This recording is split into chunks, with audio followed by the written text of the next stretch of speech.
Hi everyone, my name is Dominic, and we are at the top of the hour. So let's start this webinar. I'm delighted to be hosting this session with Graditi at Interactive today. And today we will be talking a lot about Experience Cloud. So the title of our presentation, of our discussion today is Elevate Your Community Experience with Salesforce Experience Cloud. So lots about experience today. And to help us, we've got two wonderful speakers with plenty of experience. We've got Cody Hausenge and Atul Sharma. Cody has worked with the Beyond Collection as Director of Product, and Atul is a Salesforce Practice Director for Graditi Interactive. Cody, do you mind talking a little bit about yourself? Of course. Thanks, Dominic. Yes, Cody Hausenge, happy to be here. I am a 10-time certified Salesforce consultant, in addition to being the director of product for the Beyond Collection, as you mentioned. The Beyond Collection is a two-sided commission-free marketplace where corporate meeting planners and luxury hotels and resorts come together to network and conduct business at our in-person events throughout the year, and also through the Hive, our online community, which is powered by Salesforce Experience Cloud. Lovely. Thank you, Cody. So plenty of experience on the client side. And Atul, you represent Graditi. So can you tell us about yourself as well? Sure. Thanks, Dominic. My name is Atul, and I head the Salesforce practice at Graditi. The practice is around 300 plus people right now, and we help different organizations solve their problems or enhance their implementations on Salesforce.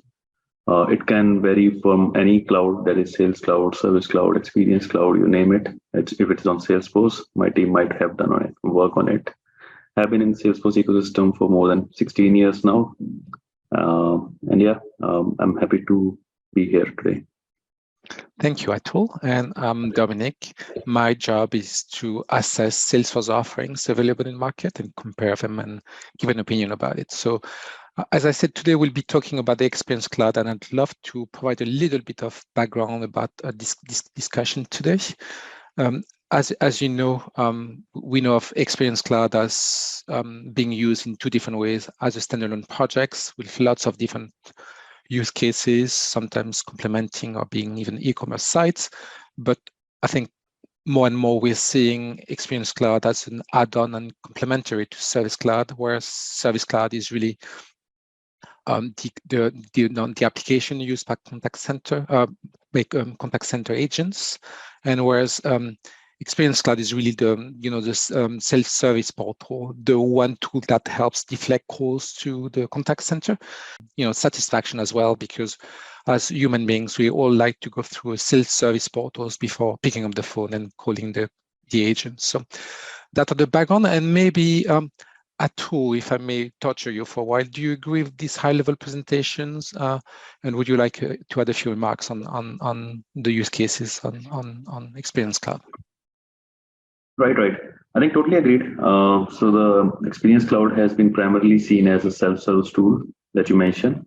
But over the years, I remember when I started working on it was the old tabbed structure of communities with very little customization options available, to now where you can completely customize everything on your Experience Cloud implementations. I've seen it's not just being used as a self-service tool anymore. It's more of like connecting your customers with the organizations, using it for marketing purposes. Support is obviously a very primary use case. There are lots of implementations that we do on the partner side of things. In fact, Salesforce's own core product or Revenue Cloud integrates very well with Experience Cloud for their partners. And similarly, if there are some other custom implementations on top of your Salesforce that you want to expose to your customers, which can range from, let's say, showing your license information, maybe their order processing information and stuff like that. I'm seeing very extensive use of Experience Cloud across all these use cases as of now.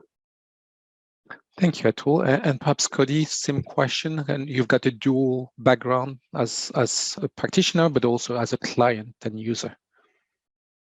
I do, yes. So I've been in the Salesforce ecosystem for going on 8 years now. And actually, prior to my role here at the Beyond Collection, I was the associate director for project management at a Salesforce Platinum partner. So I had the luxury of managing many different, Salesforce Cloud projects throughout my tenure here. And it's actually there where I was kind of funny introduced to the Beyond Collection. So I've managed, different Sales Cloud implementations, Service Cloud, and a lot of Experience Cloud implementations as well too. And most of those being heavy on Service Cloud, just with, sort of the change in time and everyone wanting to be able to self-service themselves and get information quickly. It's been just great to see Salesforce kind of expand these services and allow for clients to create these different cloud experiences and really empower their end users. Thank you, Cody. Atul, you started talking about the use cases on Experience Cloud. You mentioned the partner ecosystems and the portals. Do you want to elaborate a little bit on this side of an Experience Cloud implementation? Right. So yeah, I think there are different scenarios, like I mentioned, where we can use Experience Cloud. Beyond Collections use case itself was very unique and interesting, which maybe Cody will talk about later on. But apart from like sales support, ERP, like I mentioned, order processing use cases and all that, there are lots of other areas where Experience Cloud is being used extensively. One common use case has been around building commerce stores on top of Experience Cloud to sell your products to your customers. We have built marketplaces on the communities as well to showcase your products to the customers in the form of where you can actually see all the descriptions, their buy links, your screenshots, videos, and all about for your product. In healthcare, we have seen patients using Experience Cloud talking to the doctors or other hospital staff. So in a nutshell, what I feel is that wherever the customers need to interact with the organization and the corresponding person with whom they have to talk to is somewhere sitting in Salesforce, then Experience Cloud use case automatically comes into picture, and that use case can be built on top of it. Thank you, Atul. And I guess you're saying that Experience Cloud, in your experience, is quite a versatile, diverse tool. Okay. Yeah. Cody, obviously you've done projects on recently on Experience Cloud. Could you tell me about the context of this project and your experience working with Grazietti? Thank you. Absolutely. Yes. So our project with Grazietti was a bit unique in that our Experience Cloud actually already existed before we had started to work with Grazietti. So it existed as a very, very dated Visualforce community. And we were looking to basically just blow out the entire user experience and make it something that is unparalleled to anything else in the market. And in addition to that, of course, sort of migrating from that Visualforce framework into the Lightning framework to make for a lot easier development and, more importantly, ease of configurability as well too, and really put the power in the hands of the system administrators here at the Beyond Collection. So we actually started the project with the design phase because we already had that existing portal built out and most of our requirements that would typically be documented during the define phase, already there and live. So in starting with the design phase, we worked with a consulting team of UX and UI designers to help reimagine this user experience and, sort of blow it up, if you will. And again, just given that we weren't starting from scratch, we had most of our requirements already. It was a seamless process to just kind of dive in and really look at what exists today and sort of where we see things going from there. So that process took a couple of months, probably 2 to 3 months, to really build out those future state designs. And then once we had those, that is when we started to look for a development partner, and that's how we found Grazidi. So we went through an interview process with a couple of different development partners in the ecosystem. Asked them everything from their experience with Experience Cloud, asked to see sample projects of Experience Cloud portals that they've done in the past. And we did not ask for a reference when we were, sort of honing in on Grazidi, but I would say it's not uncommon for, clients to ask a development partner for a reference and just, talk to a real person, a real business who had a similar use case as you for an Experience Cloud portal, and just, learn a little bit more about what their process was like.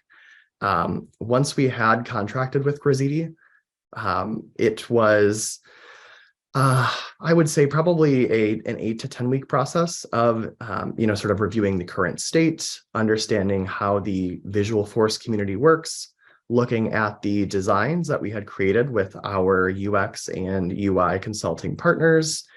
And then from there, taking all that information and putting it into Jira, the project management tool that we were using. And that's really where Grazidi started to shine. They had their process down packed, and it was just great to see play out there. It was extremely collaborative in the first couple of weeks, and kind of continued on through the project.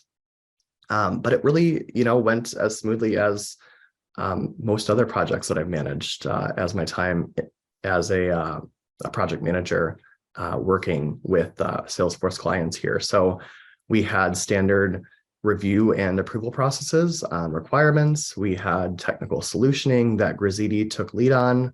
Once everything was signed off, we slated everything into sprints. We had daily stand-ups, and Grazidi took lead on the QA initiatives as well too. So really everything up until that UAT was handled very smoothly by Grazidi. We got to testing. Things went well, and I would say we were live with our new experience in about 4 to 5 months. So it was a pretty quick project, and just really enjoyable getting to work with the project management team at Grazidi, as well as the developers and the QA team too. Thank you, Cody. If I may ask a follow-up question, how many people were involved, and was it mostly on-site, offshore? If you could provide some color.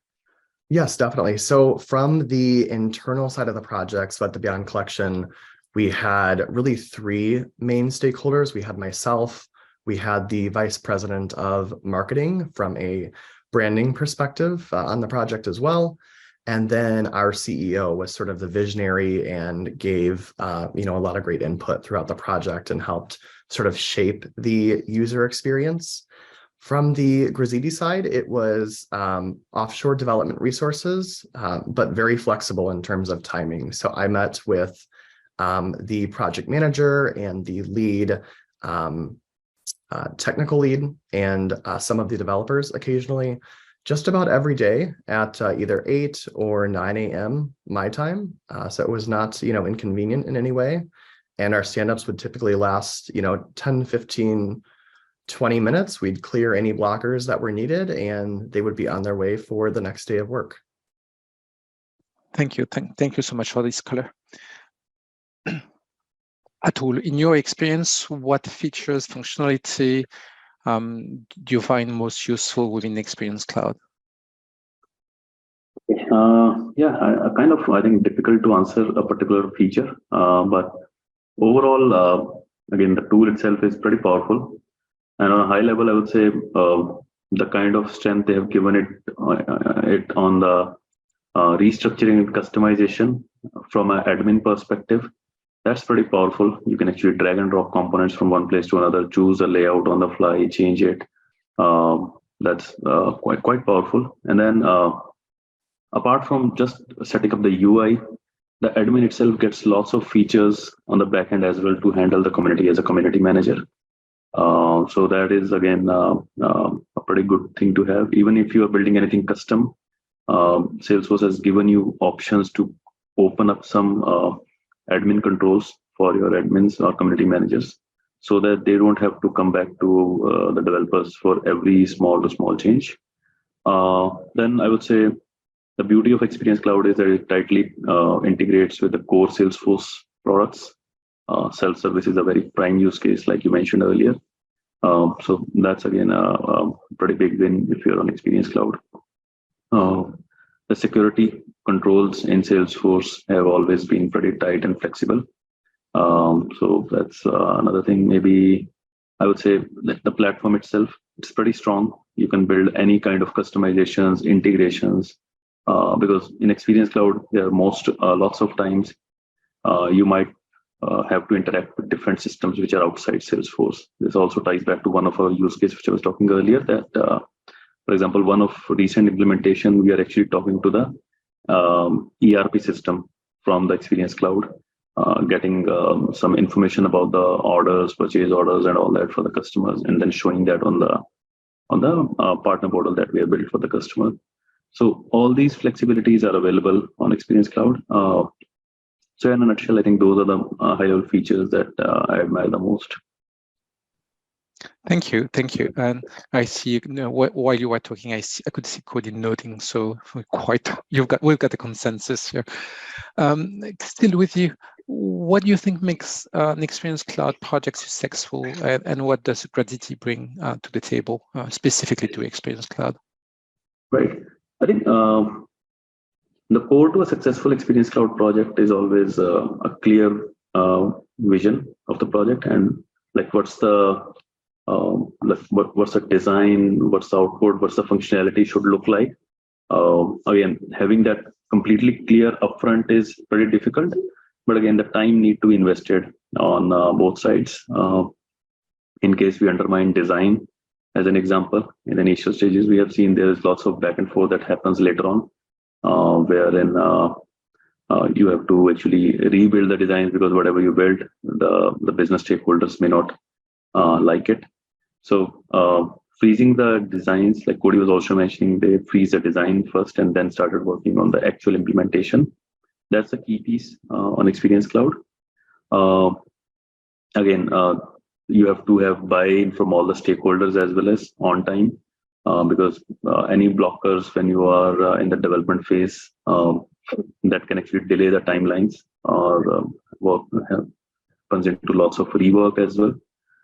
So these are a few things which I think are crucial for the Experience Cloud project. A skilled team is again very must-have for a successful project, and that's where I think Gradity comes as a strong player in the Experience Cloud domain. We have lots of accelerators, products built on top of Experience Cloud, which helps build the communities faster. We have even in-house design team who has designed more than, I think, 50 to 60 communities on top of Salesforce, also across different community platforms that we support. So that is also, I think, a good addition that Gradity provides on any Experience Cloud projects.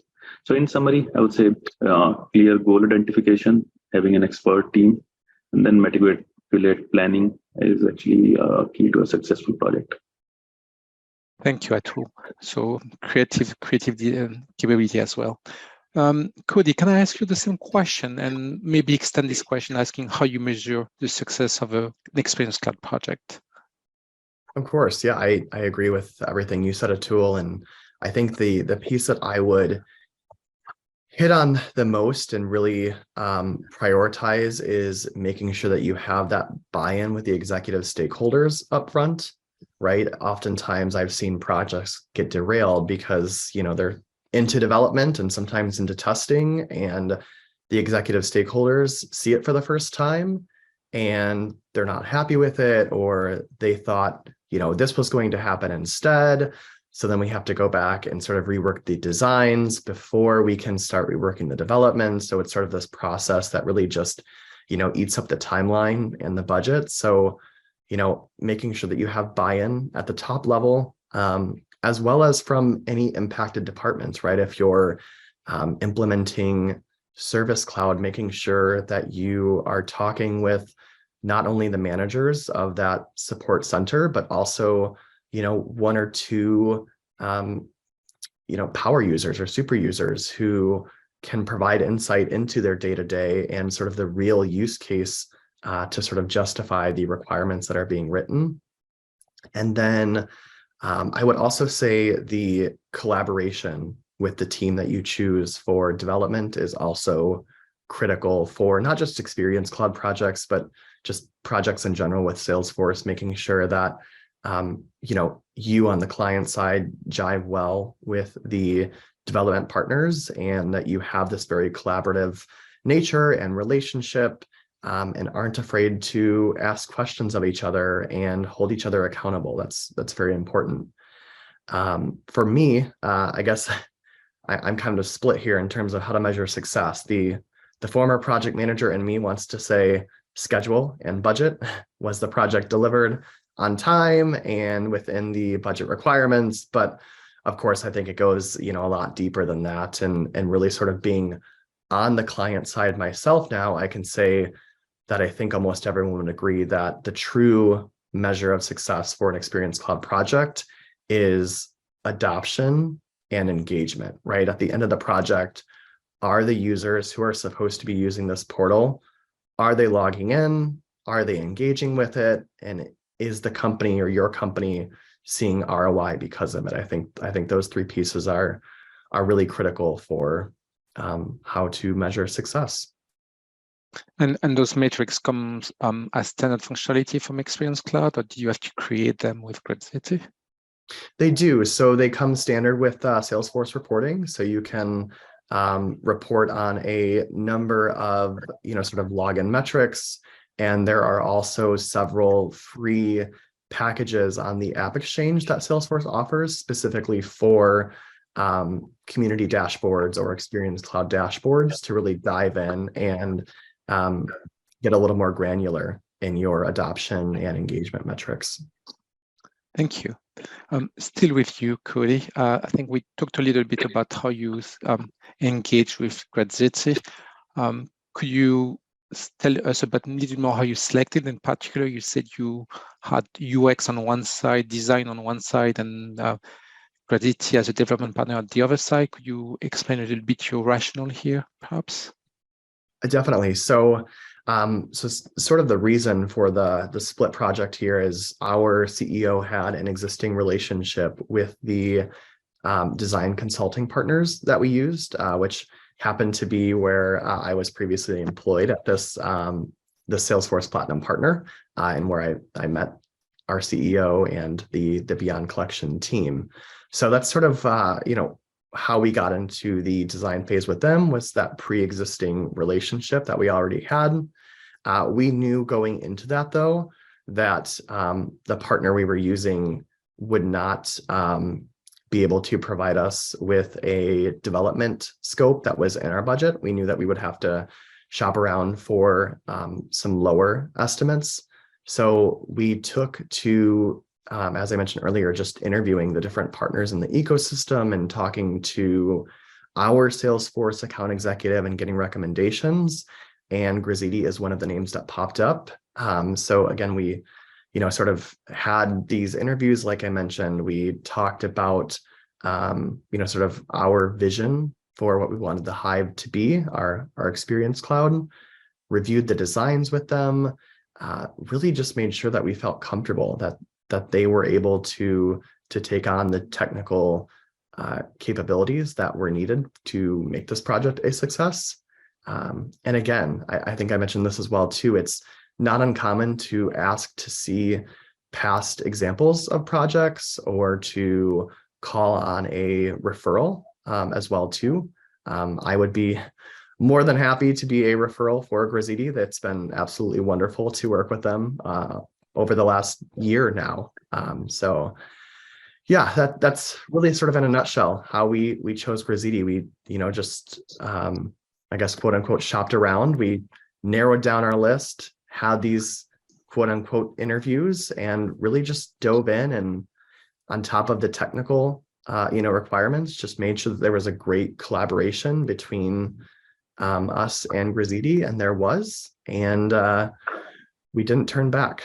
I will say too, I think this is newer, but the App Exchange on Salesforce now allows you to also search for consulting partners and development partners as well too. So truly, if you have no idea where to start, you could always start there and get a wider list and narrow it down. And I guess client referrals and client preferences or partner preferences are always the best manner. So word of mouth type of advice. Atul, and we've talked about, I guess, best practices around for an Experience Cloud implementation. Could you talk about the negative side of things, about things to avoid, about don'ts, must don'ts? Yeah, thank you. Okay. Yeah, I think the biggest don't is don't over customize the things on the community. There are lots of components that Salesforce gives out of box, but we have seen wherever we picked up communities that were already built in the maintenance phase, that there were lots of components that got built because they were in the design, and the designer might not be aware of what kind of components Salesforce gives out of box, and nobody thought about it, and they just went in and completely built things custom. The problem with that is you're not able to leverage lots of new features that Salesforce keep on pushing in with new releases. And then if it is lots of customization, it's also difficult to manage as well. So over customization is one major no-no from my side. I would always say we should do a right mix of things. Apart from that, I think lots of time if the community is half gated and half public or completely public, the developers sometimes actually leave some loopholes in the security settings and all. So there should be strict audit as well as maybe some code scan and community scan tools that should be used to make sure the security is tight on the community. Again, if you just keep it very standard as well, which I was talking earlier, that will also compromise on the user experience, because in the end the customers have to talk to your community. So the right balance over there on the security, on your interface, on the functionalities is what you need to look at. Thank you, Atul. And maybe a follow-up question quickly to you in terms of adopting the new functionality of Salesforce that the company brings 3 times per year. Do you have a mechanism in place to help clients adopt those new functionality? Could you expand a little bit how you work on those? So for new functionalities, obviously, we actually keep a track internally what all communities we have built till now. If there is any feature or even there is a release that is coming in which might break things in the community, we actually send those informations to our customers. In fact, I remember a couple of years back, there were some changes in the chatter in Salesforce, and then there were lots of customers for whom we had actually customized chatter to give it a good look and feel, blending with the community experience. But as soon as we saw that there was some standard CSS changes which were actually breaking the customizations, we actually proactively informed our customers that this might impact your community as well and need to be looked into. Similarly, when it was Visualforce to Lightning, when Salesforce started pushing, we should move. We also reached out to our customers that, okay, this is what is coming up. This is a flexibility that it gives to you. And based on that, lots of our customers actually moved from Visualforce to Lightning. The team here actually keeps track of all new releases that are coming in from Salesforce, closely observes what all things out of those releases are useful for our customers. And based on that, in our regular connection to the customers, we actually bring up all those conversations. Okay, thank you. So you're proactively talking to your clients about the changes. Thank you. And Cody, may I expand the same question to you about don'ts in an Experience Cloud project? Yes, of course.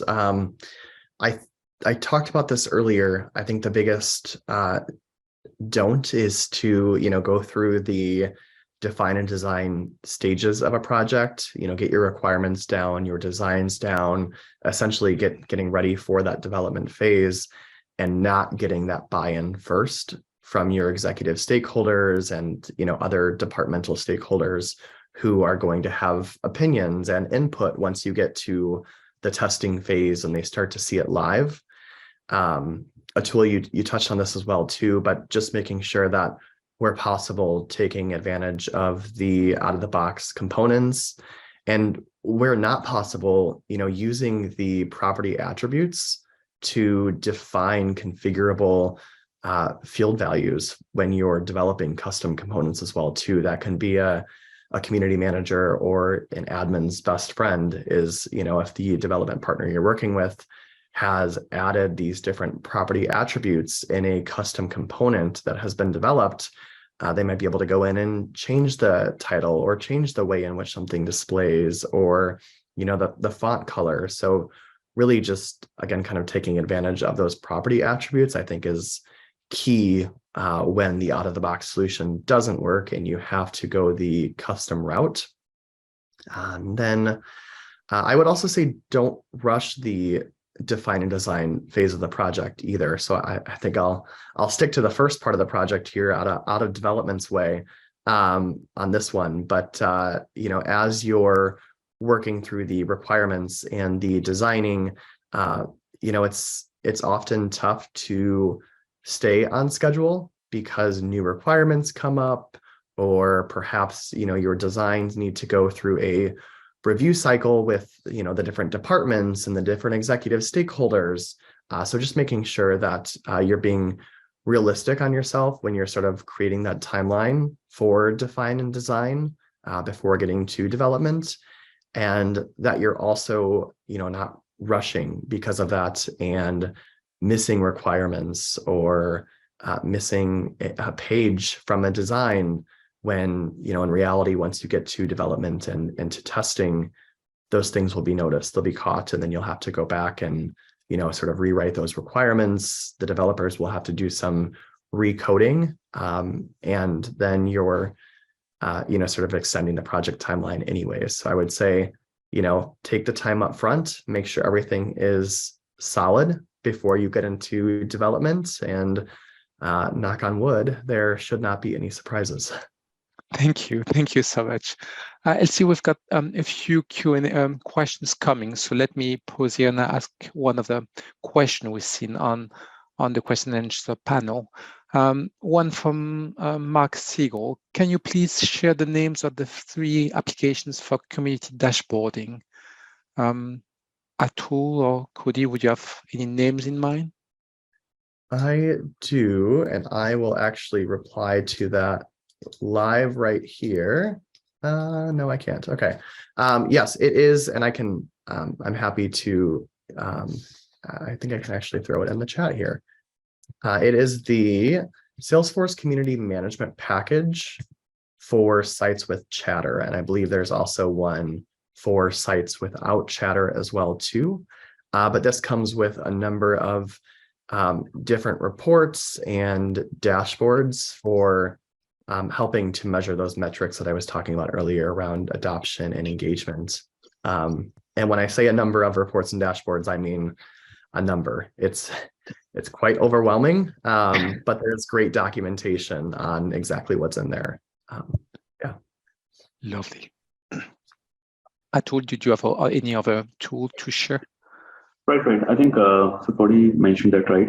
So that's the App Exchange package for the community dashboard management. And you might also find a package for even for your knowledge base, if it is on the community, to monitor its adoption, how many people are moving around there and stuff like that. Apart from that, I've seen lots of customers using Google Analytics on the community if there is publicly available access, and then doing lots of dashboarding over there. In fact, I remember in some of our customizations, even for logged in users, they wanted to see what all places they are going on within the knowledge base and where they are actually leaving the knowledge base. Even wanted to tie it back to customers, which is actually not supported by Google Analytics out of box. It's more of anonymous But again, we did some customizations to track that. Though the reporting had to be done somewhere outside Salesforce, it was not on Salesforce dashboards. So yeah, these are the few things that can be looked into. And I guess that reflects the richness of the Salesforce ecosystems in terms of applications. Atul, I'll go on with my questions, and let me ask you a very simplistic question. So bear with me. But what is the cost of an Experience Cloud project? If you could give us a feel for the investment, that'd be tremendous. Thank you. Okay. Yeah, I think so. There might not be a black and white answer to this. The cost I've seen can start anywhere, maybe or maybe cost. It's more of timeline also. We have delivered a community project start to end within 15 days as well, to 3 to 4 months to even more than a year. And based on that timeline, the cost may keep on changing. Typically, it starts from maybe 8 to 10K for very basic community, with lots of custom standard components with decent brand guidelines mapping. And it can range to even 100K plus or something. Again, there's no set parameter, but yeah, that's a typical range that I've seen. Thank you. And as I said, that was a bit of a simplistic question, so thanks for bearing with me. Turning gears, Cody, you've done your projects. What's next for your Experience Cloud project or Salesforce implementation in broader terms? Yes. So kind of sticking along the lines of adoption and engagement, we are actively working to increase the engagement of our collaboration or our chatter groups within the Hive. We have roughly 6,500 members who are a part of our community, these corporate meeting planners who are coming onto the community to, meet these luxury hotels and resorts and to, plan their next big meeting or their next, small, board member retreat and so forth. So thinking of ways in which we can get them more engaged with each other. So we have a handful of different collaboration groups, and we're just trying to, drum up more of a conversation there and get these meeting planners talking with each other. I would say, we're very much in research mode right now.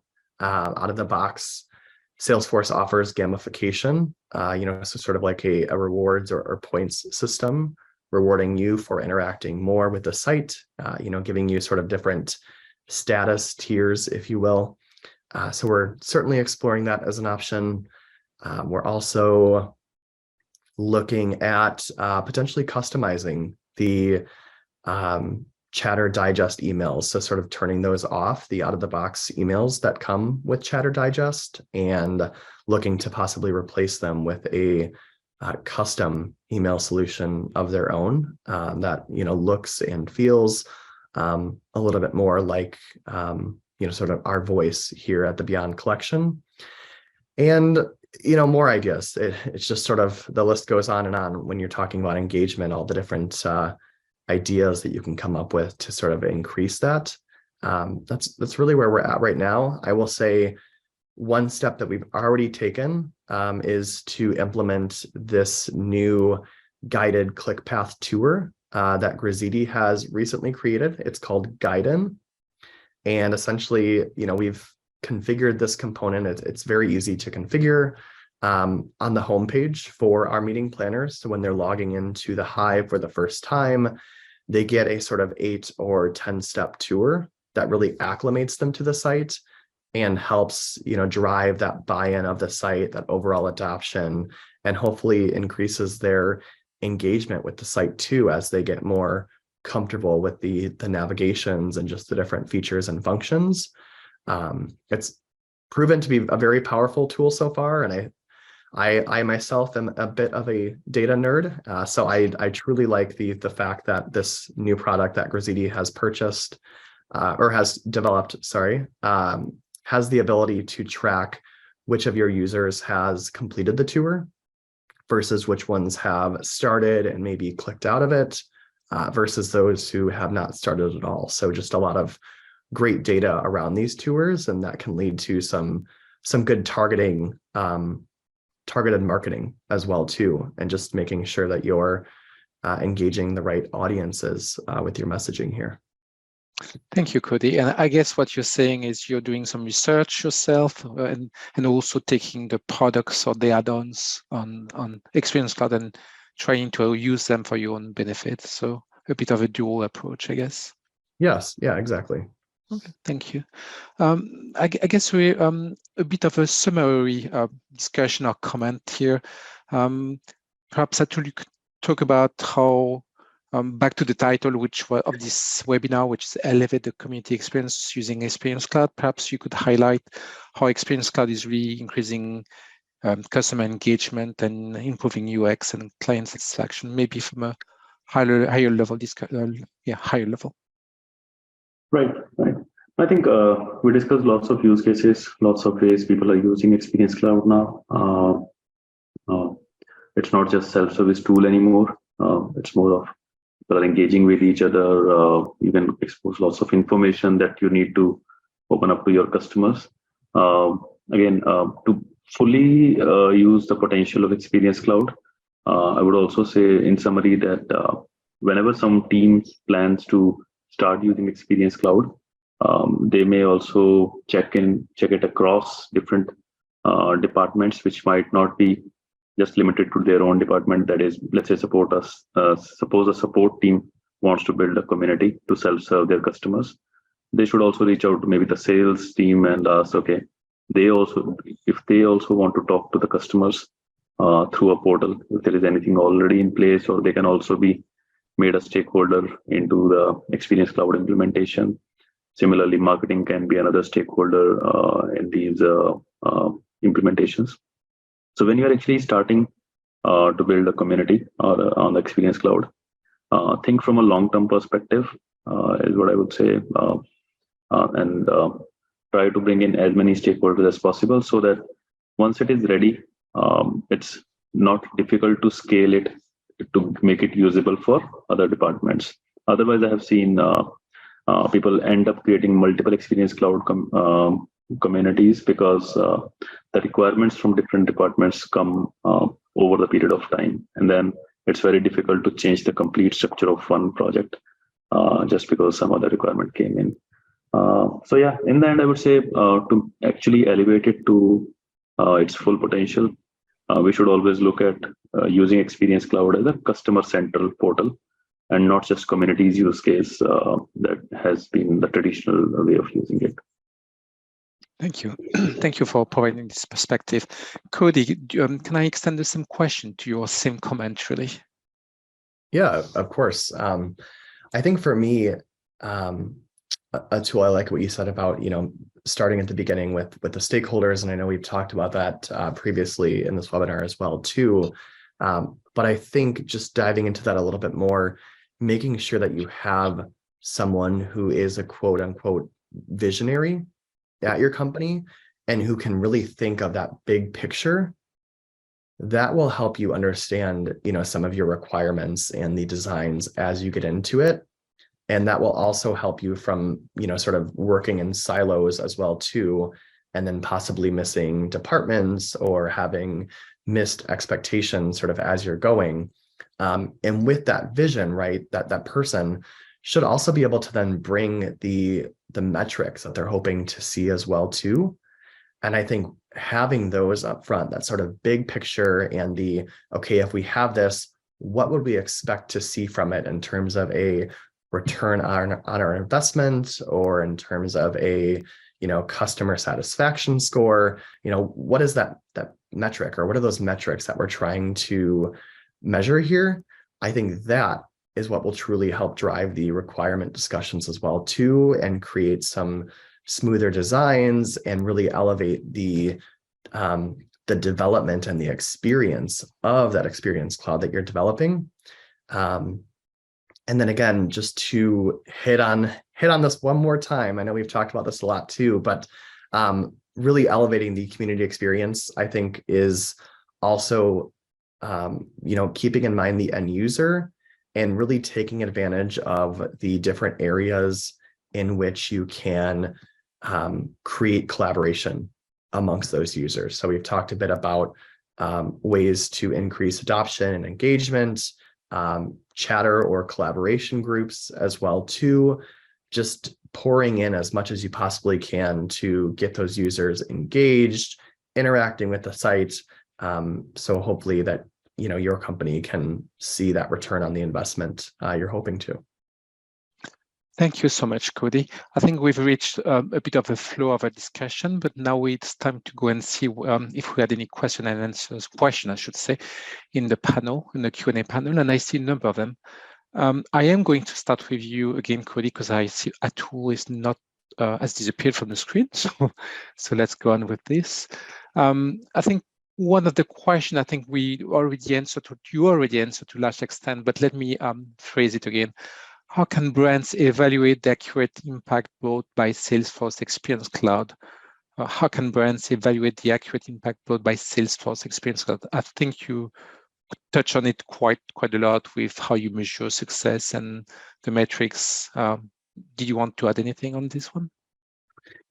Yeah, so really evaluating the impact brought by Experience Cloud. Yeah, so I think just maybe diving into the last comment that I had there, I think in order to understand the impact that your Experience Cloud is bringing, I think it's very important that you first set those metrics or measurables or goals that you're hoping to see from developing that community cloud, and then keep a regular cadence of checking in on those measurables or those metrics after you launch the Experience Cloud. I think that is when you'll really start to be able to assess the impact that your community is having on your end users and hopefully your revenue and your reputation as a company as well too.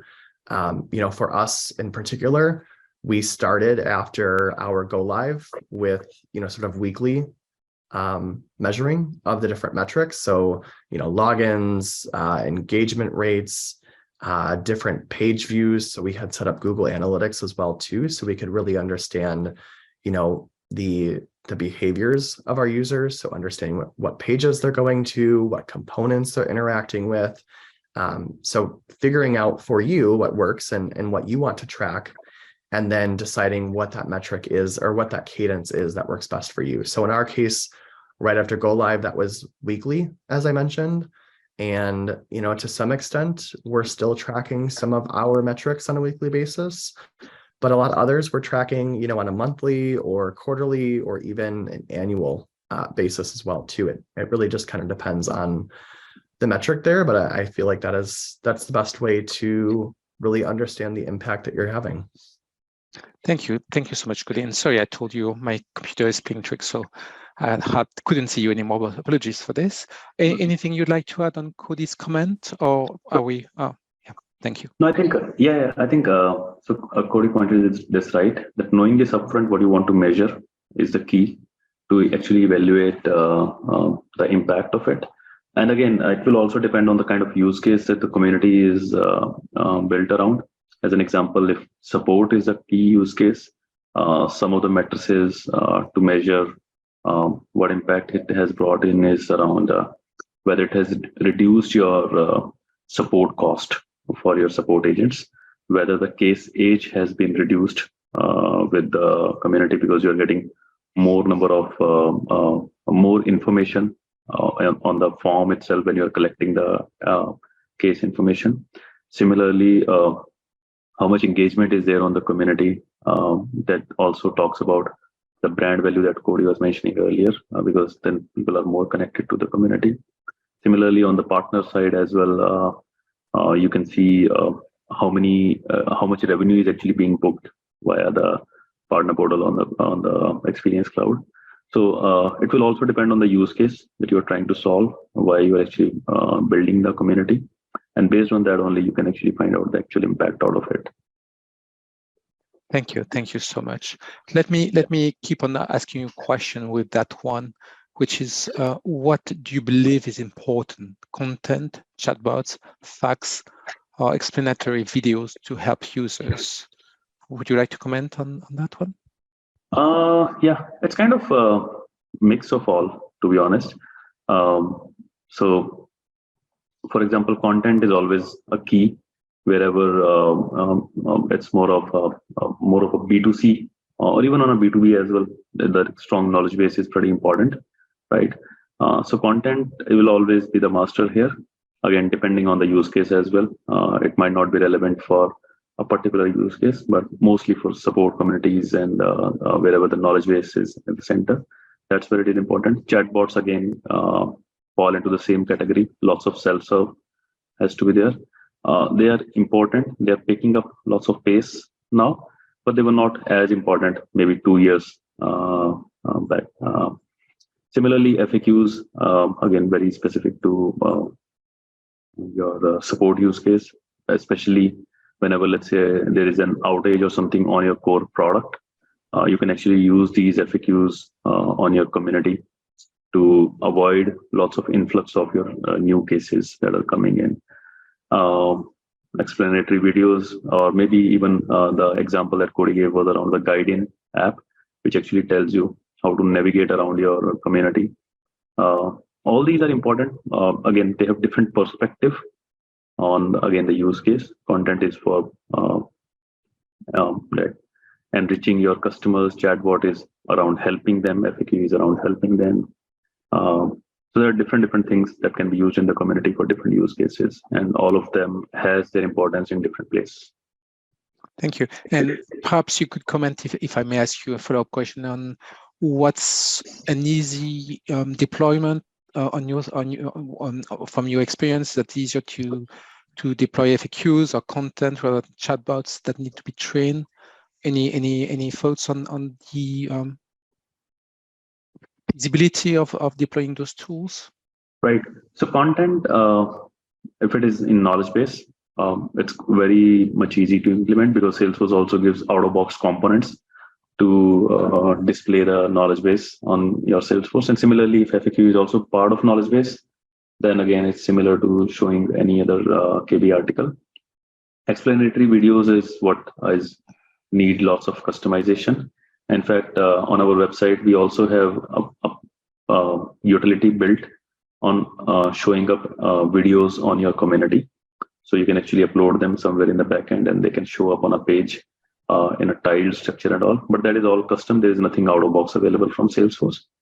Chatbots are available out of box with Salesforce, but again, they are not as easy as the knowledge base thing, because there's lots of data training and all that is involved in it. So if from in an ascending order, I would say content FAQ is the easiest, then chatbots, and then maybe explanatory videos and all. Thank you. Fantastic. Thank you, Atul. Cody, would you like to add a few words on this, or are we all set on this question from your side? I think I'm good. I agree with what Atul has said, and I'm not sure I have much else to add there. No, that's right. That's fine. Thank you. Let me move to a different question from Amisha Makar. What is the relevance of gamification community engagement, and how can brands leverage it using Experience Cloud? Cody, can I ask you the question? Certainly. Yeah. So gamification, it really allows at the end of the day, it allows your end users to accrue points and different, levels of status in the community based on how and how frequently they are interacting and engaging with others and the community in general. So an example of, just out of the box gamification would be to comment on someone else's chatter post, or to like an FAQ or a knowledge article. You can set it up so where, when users do that, they get a point or 5 points or whatever that, point scale is that you want to use. From a branding perspective, it's really nice because there's different status tiers that you can create then. So at 50 points, you're considered a Salesforce ninja, and at 100 points, you're considered the master of Salesforce, and so on and so forth. And you can get creative with the titles of each of these status tiers, and you can also add in your own branded icons or pictures to complement these tiers as well too. So really take advantage of your company's logo or different assets that you use. For us in particular, we have sort of this B theme, hence the Hive, our online experience cloud. So, on the old Visualforce community, we actually had gamification enabled, and we use different bee icons, like bumblebees, for the different status tiers, and sort of named the tiers to go along with that brand as well too. So you can really, pour in your brand there, and get a little creative and witty as well. Thank you, Cody. Atul, can I extend the same question? Do you have anything to add? Yeah, thank you. Sure. I think gamification is so important that we ended up building a product on gamification, which is also listed on App Exchange, called ScoreNotch. Salesforce itself has extensively used gamification to engage their users. In fact, on Trailhead, also you might see lots of people showing their shiny badges they earn on Trailhead, and even are putting on LinkedIn and all other places to showcase that they are experts in something. So it has always been very, I would say, a core to increasing the engagement on any community. Even on the back end as well, for support teams, for sales teams, also the gamification is used. So very important. Again, Salesforce gives a linear gamification, which Cody was mentioning, and there is still lots to be done from Salesforce side on the gamification front. For example, the product we built, ScoreNotch, it actually gives you different missions as well. You can do different missions, and based on that, you can get different badges. So one person can have more than one badge, which is similar to what is there on the Trailhead as well, that Salesforce gives out of box. So yeah, if customers are coming in, they're trying to solve each other's problem, and if in turn they get some incentive out of it, which can be a digital badge itself, that's a good enough reason for someone to be motivated and come back to your community again and again, which is the end goal of building a community. That is increasing the collaboration on the community. Exactly. Thank you. Maybe one last question, maybe looking a bit at the future, because we're getting by close to the end of the hour. And Atul, I'll start by you. You're a close partner of Salesforce. So do you have a view on how Experience Cloud will evolve, what it's bringing, what the product roadmap is, and what you can share that you think will be useful for your clients? So are you saying like what is being evolved in the Experience Cloud? Yeah, the next enhancement that Salesforce is bringing to its clients in the new next releases. Got it.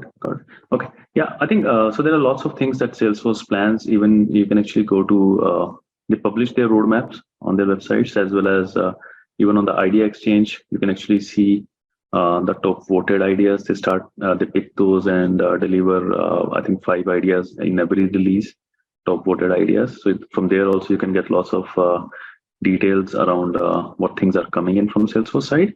On a high level, if I talk about the core to a community, which is the chatter and the discussion. So with Slack acquisition, there has always been speculation that this will become more and more powerful, and we have seen actually lots of enhancements in that in few releases. So that should continue. Reporting is getting more and more powerful, which has been a weak area within the community, not just for your internal community managers and admins, but even for your customers as well. So that is also, I think there's lots of investment that is happening over there. Lots of admin features, lots of components that can be dragged and dropped on the community that are already being built over there. Then lots of integrations have started. On CMS side, they started supporting a couple of CMS to be integrated into your community, but that will also continue to expand. So there are different tracks. Gamification is another, which I was talking earlier. It has been strengthened a lot. There's the moderation rules. There are lots of improvements that are happening over there as well. So lots on the roadmap in different directions. And yeah, I think the future is bright. Thank you, Atul. And just a quick question to Cody. Do you yourself have time to look at the roadmap of Salesforce Experience Cloud, or you really don't have time for that? I do. Okay. Yeah, and I agree with what Atul has said here. I think another piece or another cloud that we're going to start to see a lot more focus on now that it's been rolled out is Health Cloud, and really building out more out-of-the-box components to integrate Health Cloud into Experience Cloud as well too. And like you said earlier, a tool really connect patients to doctors in video through these Experience Clouds, and other custom component or other out-of-the-box components for handling, perhaps medical records and other feats of that nature as well. So yes, I agree. The roadmap is certainly bright. There's, new features being rolled out with every Salesforce release for Experience Cloud. And then I'll say just, outside of Salesforce, really continue to monitor the App Exchange as well too. Salesforce partners like Rosidi are continuing to just evolve their own App Exchange packages and accelerators to cut down time on your cut down on speed to market and get you live quicker, but also save you costs too, right? With all of these pre-built components that are available in the App Exchange to download with just a few clicks. So really make sure that you're kind of up to speed and following what's new and coming on the App Exchange as well. So this is a dynamic environment. Thank you, gentlemen. We've reached more than we lead by 1 minute, so that's my thoughts. Let me thank you so much for your comments, for your insights, for sharing your experience. I appreciate it very much, and thanks for all our listeners that asked questions and were on the call today. So thanks again. I know there will be a recording of this session, and if you have questions, don't hesitate to send them. Thanks again. Have a good day then, or evening.